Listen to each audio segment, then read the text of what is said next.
Hello everyone. So today we are going to discuss the bending of beams. As you all know, whenever a beam is strained or whenever a beam is loaded, the beam tries to deform. At each and every section of the beam, shear forces and bending moments are set up.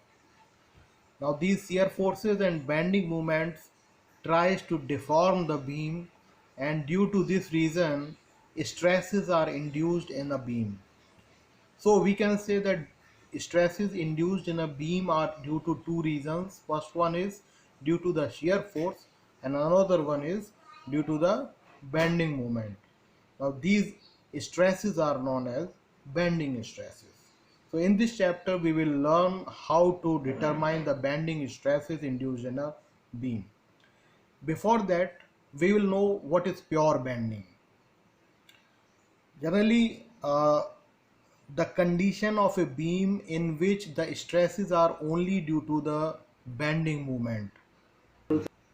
Whenever in a beam we get such a condition that shear forces are zero in a particular length of beam, but bending moments are there, then at that time stresses due to are only due to the bending moment, and those stresses are known as bending stresses, and that particular length of beam is said to be in pure bending condition. Now second topic is theory of beam or we can say theory of bending. As we all know that a beam is made of a number of layers. Whenever movement is applied on a beam, the layers of beam tries to deform. Some of the layers of beam gets shortened and some of the layers get elongated. The beams which are shortened in those the layers which are shortened in those layers, compressive stresses are induced, and the layers which gets elongated in those layers, tensile stresses are induced. But in between the beam there is a layer which the length of which remains same before bending, and after bending this layer is known as neutral layer. Now as we go upwards the neutral layer, the compressive stresses are increased, and at the outermost fiber we are having the maximum compressive stresses. Similarly, as we go downward from the uh, neutral layer, the tensile stresses are induced, and at the lowermost fiber we are having the maximum tensile stresses. So this theory is called theory of bending. Now before we derive the bending formula, uh, there are some assumptions. So the assumptions are: first one is material of the beam is homogeneous and isotropic, and loading is within elastic limits. Number two, beam is perfectly straight and is uniform section throughout. Third one is radius of curvature of the beam is large enough in comparison to beam dimensions. Fourth, a transverse section which is plane before bending remains plane after bending. Fifth, each layer of beam is free to expand or contract independently of the layer above or below it. And sixth one is Young's modulus of elasticity of the beam material is same in tension or in compression. So these are the various assumptions which we will use while deriving the bending formula. Although we are just assuming, these are not in actual, that's why these are known as assumptions. So we can say that the radius of curvature is large enough in comparison to the beam dimensions. The transverse sections whichever remain plane before bending remain after plane after bending also. Now here is the derivation of bending formula. It is also called the flexor formula. We are having two layers. One is neutral layer EF, and another layer is at Y distance from EF, whose name is GH. Now initially EF equal to GH equal to delta X. But when we bend the beam, E dash F dash becomes an arc whose value is r theta, and G dash H dash is also equal to r plus y into theta. But E dash F dash remains same before bending and after bending, so we can say E dash F dash equal to delta x, which is equal to GH. So we can say GH equal to r theta and G dash H dash equal to r plus y theta. So there is a strain in this GH layer. Strain equal to change in length upon original length. So we get epsilon equal to y upon r.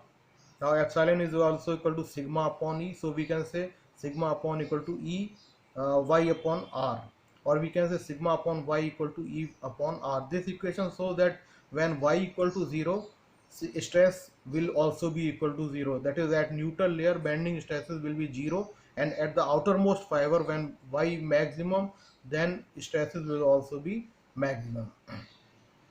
Now due to this stress sigma equal to Ey upon R, due to this stress on layer GH, a force is developed on the layer EF.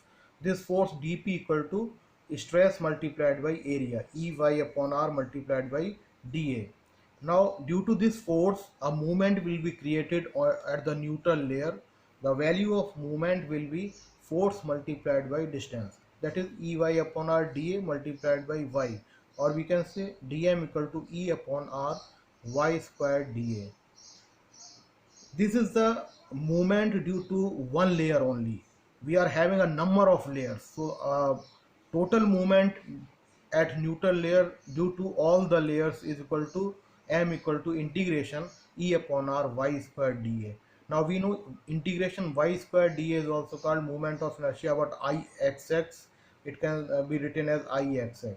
So we can say m upon Ixx equal to E upon R. From previous equation, E upon R was equal to sigma upon y. So we can conclude that m upon Ixx equal to sigma upon y equal to E upon R. This formula is called bending formula or bending equation, or it is also called the flexor formula, and it is used for finding out the stresses at any uh, layer of a beam. Now while solving the numericals, we will have to know the values for m. In formula we are having m upon I equal to sigma upon y equal to E upon R. Now if the beam is simply supported with point load at mid, then formula for m will be m equal to WL by 4. If the beam is simply supported with point load not at mid, then mx will be equal to WAB upon A plus B.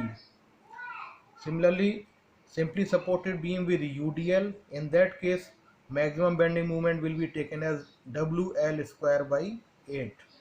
In case of cantilever with point load at free end, Mmax will be equal to W into L, load into length. Similarly, in case of cantilever with UDL, we will have to use the formula Mmax equal to WL square by 2.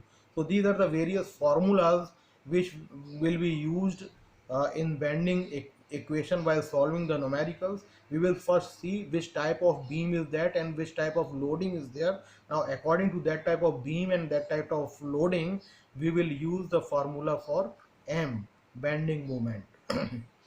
So we will keep in these formulas in mind and further proceed for I. Now for determining the value of I, the beams may be of four types. First one is rectangular beam, hollow rectangular, circular, or hollow circular. These four types of beams may be there. If the beam is rectangular with width b and depth d, then Ixx will be bd cube by 12, and y will be distance from neutral layer to the outermost fiber, that is depth by 2, d by 2. Similarly, for hollow rectangular, Ixx will be b1 d1 cube by 12 minus b2 d2 cube by 12, and y will be equal to d1 by 2, outer depth by 2. Similarly, for circular beam, Ix equal to pi r to the power 4 by 4, or in terms of diameter we can say Ix equal to pi by 64 d to the power 4. In this case, y will be diameter by 2. Similarly, for hollow circular beam, Ixx equal to pi by 64 d outer to the power 4 minus d inner to the power 4, and the value of y will be determined as outer dia by 2. Keep it in mind that in case of hollow circular beam, y will be taken as half of outer diameter. So these are the various formulas which will be used for determining the values of moment of inertia Ixx and the value of y. We will see which type of beam is there, and after that we will apply these formula. Now at last we are having the Saxon modulus. What is Saxon modulus? Now from bending equation we see m upon I equal to sigma upon y. It can be written as, now sigma will be maximum when y will be maximum, so it can be written as m upon I equal to sigma max upon y max. So sigma max equal to m upon I into y max. We can say sigma max equal to m upon I upon y max. This term I upon y max is called Saxon modulus of a beam, and it is written as Z. So we can say m equal to sigma max equal to into Z. So Saxon modulus Z equal to I upon y max equal to m upon sigma max. Finally, we can say that it is for a beam of given material, greatest moment of resistance m will be offered by the beam when Saxon modulus Z is maximum. The section of modulus represents the strength of section of a beam. So guys, this is all about today's lecture, and in next lecture we will do some numericals related to the bending stresses and bending moment. Thank you everyone for hearing the lecture. Please like and subscribe the lecture if you like it. Okay, thank you very much.